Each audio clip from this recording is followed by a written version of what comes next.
G'day everyone, welcome to the channel, and a bit of an update for the page, or for the video, for the group build happening on Facebook. Bob Command group build hosted by Mr. Martin Lamont, aka British Scale Aviation Modeller. I hope I got that right, Martin. If I'm not, I'm pillock. Yeah, I've been working on this Airfix handy page, Hampton. Most of the photos, the construction, are in the album on Facebook, and but I thought I'd just do a bit of a video update on this and a couple other things which is going on, which have been able to get done. Work's pretty much non-existent at the moment, so got a little bit of time on my hands. I've got a few household chores to get done. Weather's getting better here in Tassie, getting some fine days, so there's plenty of chores and things to get done before winter rocks around again, which will happen pretty quick normally, but that's enough of that. So yeah, that was my entry, and I had to display my Hampton in this little setting here. I'll zoom in on it just to give you an idea what I will be working on. Of some guys here from number 49 Squadron, the RAF, probably about 1940, and I hope to display my Hampton in a similar fashion to this one once I get the base and everything made up, just for it to look a little bit different. I'll just zoom back out and I'll grab this little old girl up to. This has been a project which is started off, I wanted to do something with an old Airfix kit like I normally do, and so I thought I'll put some interior in it and scratch build a cockpit. Then I did some scratch building to the engines, and then rescribed the panel lines, and just turned into a big project. Now I know that some other guys have built a few kits, and I know Mr. Frankie Day, he's a machine. He just keeps them going, coming and coming, and like he's built, I think he's got 4 kits, 2 kits done, 2 left to go. This one's just been one of those ones I'm plodding along with, and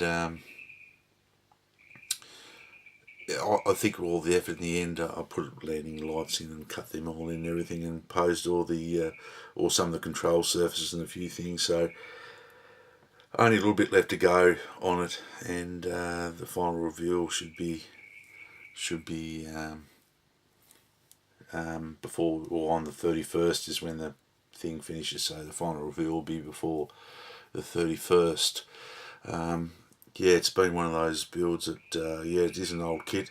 It was a second-hand kit, so I found a few things missing, so I had to build wheel, landing bay doors, and a few extra little bits and pieces, but it's slowly getting there. Just a lot of cleaning up and mucking around, and then all the Vickers guns were broken in the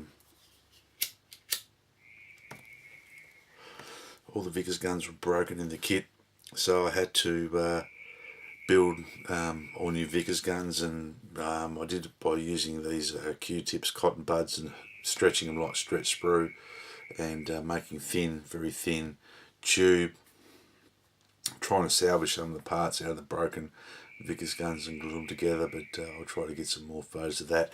So this kit at the moment just had its basic paint job of its dark green and dark earth. I used Tamiya XF81 and Tamiya XF52. The XF81 is their dark green 2 RAF, which is a really nice colour. It's really close to what I think is a pretty close colour for that scale. I was using it with Mr. Colour Leveling Thinner, which I find is the go-to product with everything now, and I recommend it to guys to use. The only bad thing about it is that it's pretty pungent, so you have to have your spray booth going and have your room well ventilated, and it just lays paint down well, increases the drying time, and it just lays the paint, as I said, levels it all out, and it just makes the colour a lot richer, and it just looks a better finish than with the old Tamiya X20A. The Mr. Leveling Thinner is like a lacquer base, but it works well to me, and Mr. Colour and everything else. I haven't tried it with Life Colour or Model Colour or anything yet, but I haven't read anything about it and see whether I experiment with it as well. So that's up to that stage. The other thing I've been working on in between work and everything else is the 1/32 scale Boeing P12.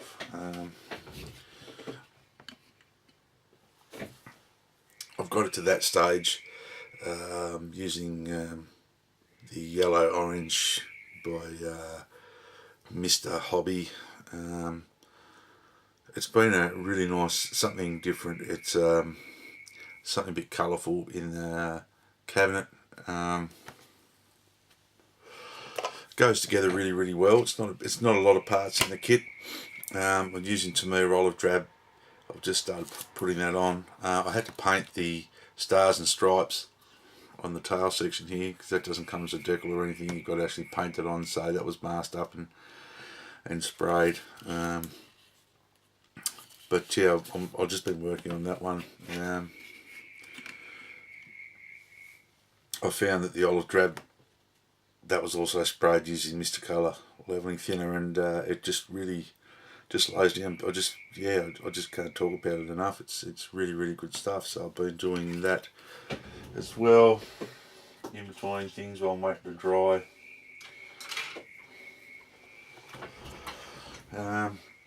Another kit that I started for a group build on Facebook, it was the RAF group build, is the old Frog Canberra, and unfortunately I didn't have a lot of time to, I ran out of time. I built the Harrier, so I scratch built all the interior detail in the landing bays, not much in the cockpit because the cockpit's pretty basic, and just did a bit of rough pre-shading on it, as you can see, but I'll start getting some paint on that as well now, so that won't be too far away. The wheels are all painted and detailed.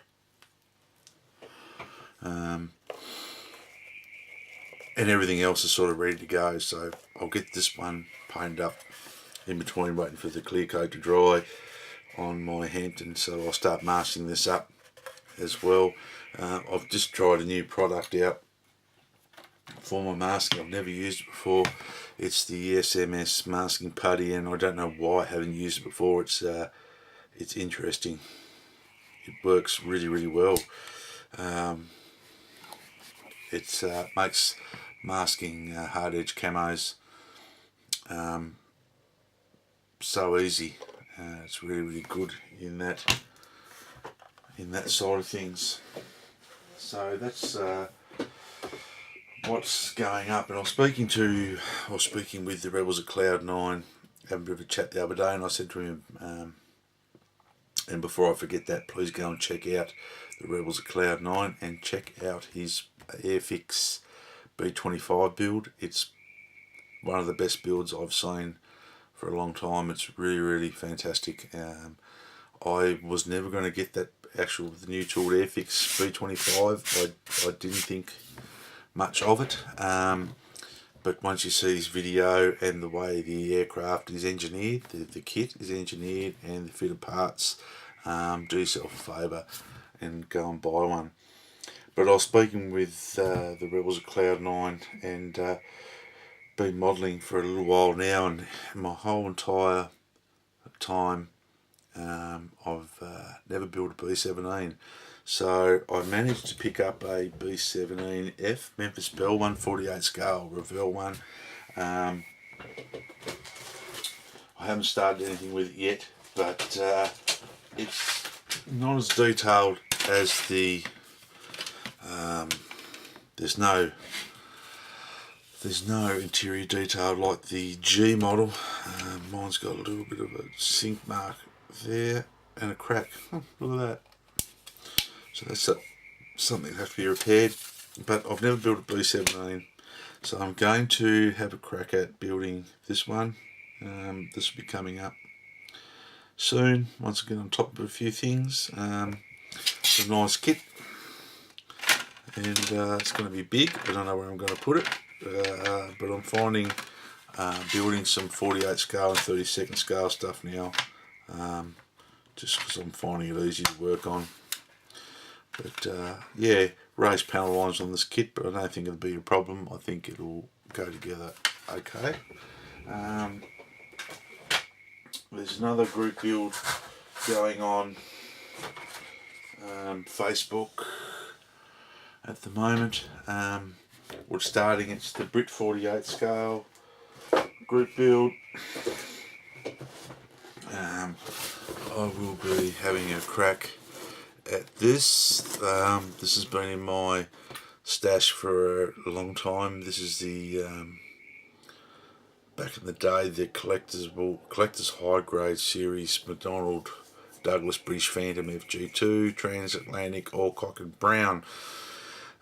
Just a commemorative thing. Yeah, it's with the high grade kit. Got another set of decals there for it, because I just don't trust Hasegawa decals. But the high grade kit contains a few more bits and pieces. So we've got rubber tyres, which I'm not a real big fan of. We've got some white metal landing gear, white metal seats, and some photo etch that comes in them. And then the kit's virtually what you get with the normal Hasegawa British Phantom.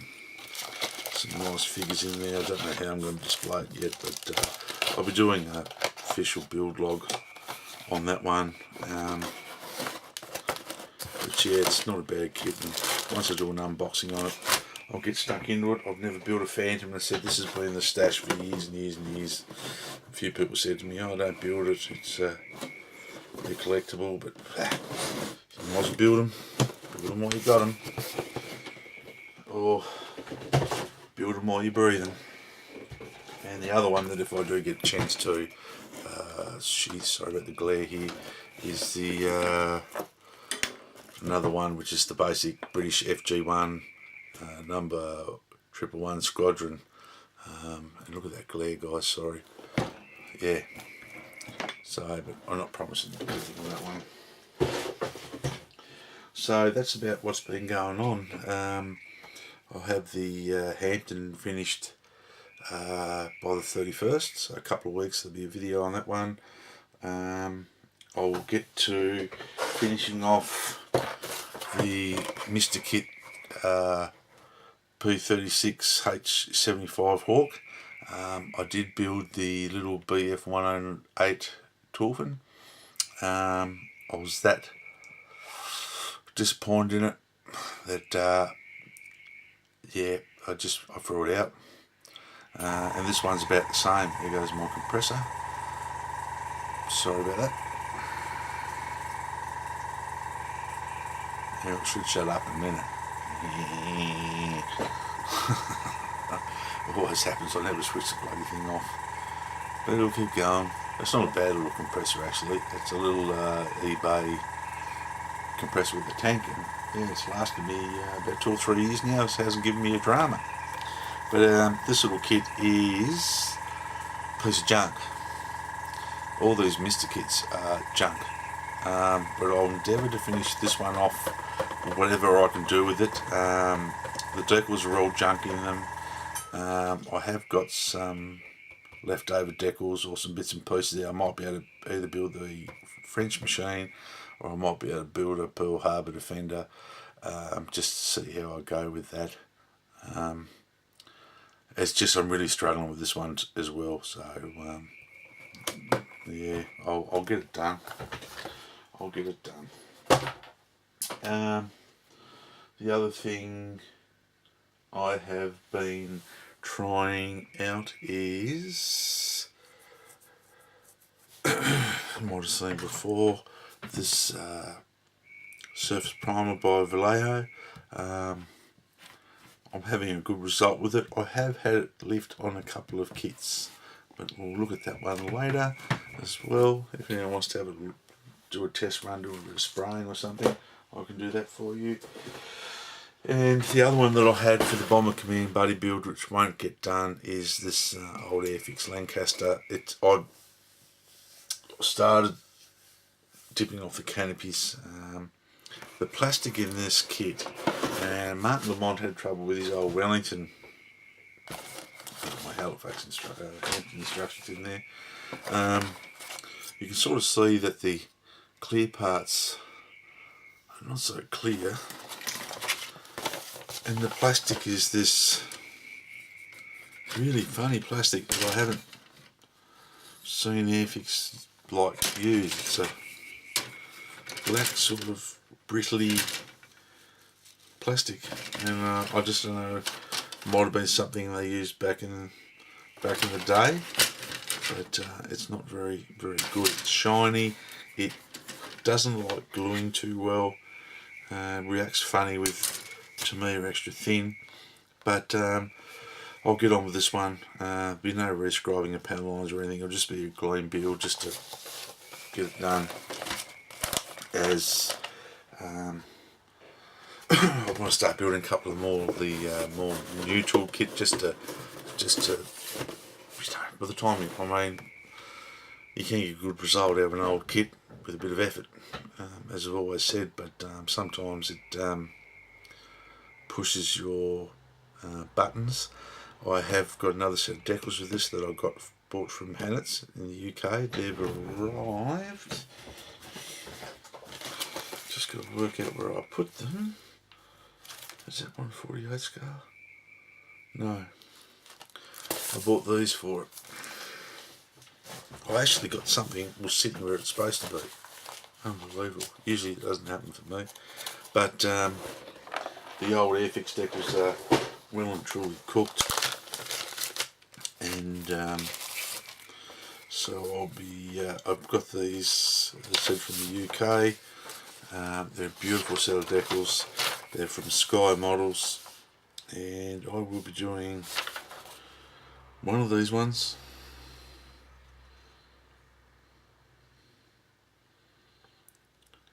Avro Lancaster 106 Squadron Leader, Guy Gibson. Now, I might not do old Guy Gibson's, I might do mine as the RAAF Australian number 463 Squadron. Just for something Australian, and I can use the Guy Gibson decals on my old Matchbox one, which I will build as well.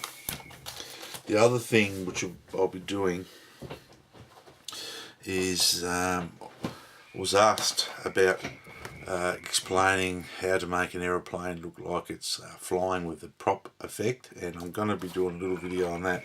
Now this is not in here, but I love this little box.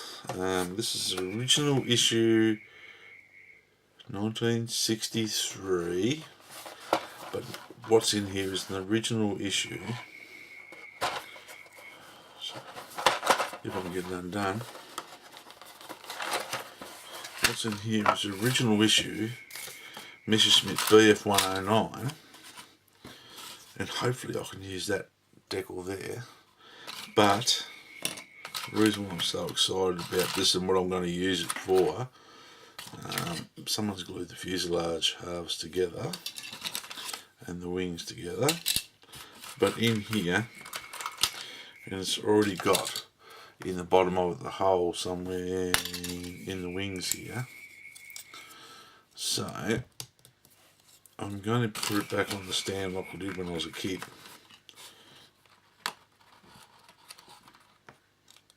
If I can get that out of here. This is a Revell Corporation on here. Really, really cool. And like the map of the world. But what I'm going to do is, if that goes back in there, which it should do, this display stand goes like that, as you probably all know. And once I assemble this and paint it, clean a few things up, get rid of these horrible sink mark right there, it's a terrible sink mark. But what I'll do is I'll do a demonstration, and I'm going to make this one all closed up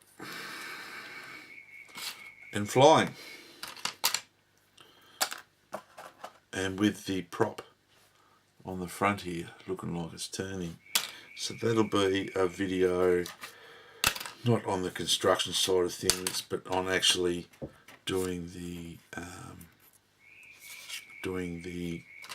prop imitation prop turning effect without putting an engine in it, and they'll be using a clear disc, cutting down the original prop and doing a bit of work that way. So I haven't tried it. Look at these, aren't these cool? These old reveal kits. Way before my time, but they're still cool. How cool, yeah. Can't wait. I actually can't wait to get that done. But anyway, that's it, guys. That's what's been on the bench, what's been going on. As I said, there'll be some more updates coming because now I have more time, less work. But until that time comes, I'm going to try to get as much as I can. It's summertime, daylight savings, so there's plenty of time to build some models. So big shout out to all my subscribers. Thank you for subscribing. Sorry I've been slack on the videos. I do apologise. Thanks to all my new subscribers. Slowly zunking up the hill. Getting close to... I'd like to get around the 500 mark, then I'll do a giveaway for the 500. I've got a little way to go yet. Shout out to the normal guys, Simon, John, Greg, Robert, Bees, Motty, the usual crew, and we'll catch up again sometime in the future on Hangout. But until next time, guys, take care. Model hard. Just remember, you can get a good result out of an old kit with a little bit of effort. God bless you and take care. Catch you later.